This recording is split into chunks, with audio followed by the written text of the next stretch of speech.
Hello আসসালামু আলাইকুম everyone, সবাই কেমন আছেন?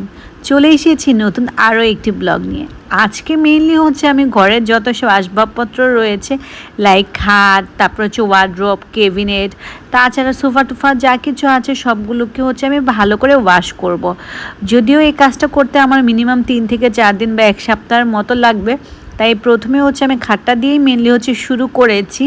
তো খাটটার মধ্যে হচ্ছে যা কিছু তোষক টোষক আছে সবগুলোকে আমি এক পাশ করে নিয়েছি।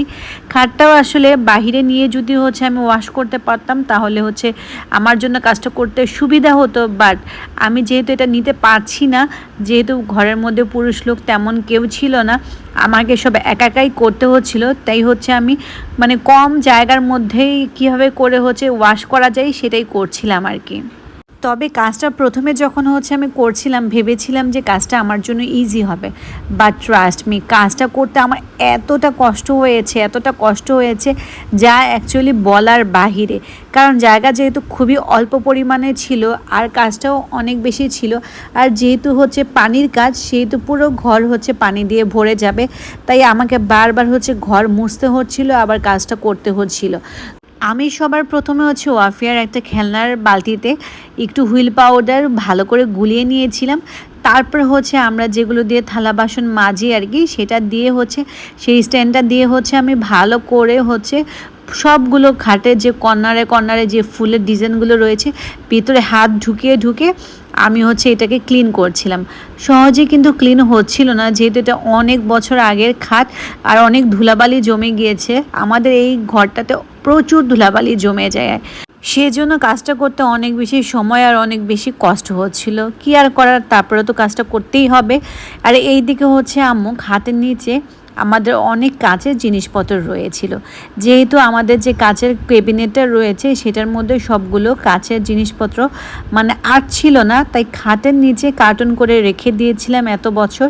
তো সেগুলোই হচ্ছে খাটের নিচ থেকে বের করছিল, আর সেগুলো আম্মু ভালো করে ওয়াশ করে এগুলোকে আবার নতুন করে কার্টন করে রাখছিল।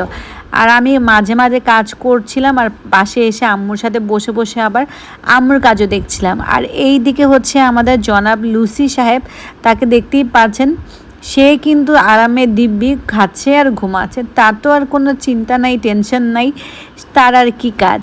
যাই হোক, আমি এদিকে ঘাটের কাজটা ধুয়ে কমপ্লিট করে এসে পড়েছি। এখনও হচ্ছে আমি চেয়ারগুলোর মধ্যে হচ্ছে আমি পুডিং লাগাবো। চেয়ারগুলো হচ্ছে আমি আগেই হচ্ছে ওয়াশ করে ফেলেছি, ওয়াশ করে ভালো করে রোদে শুকিয়ে নিয়েছি।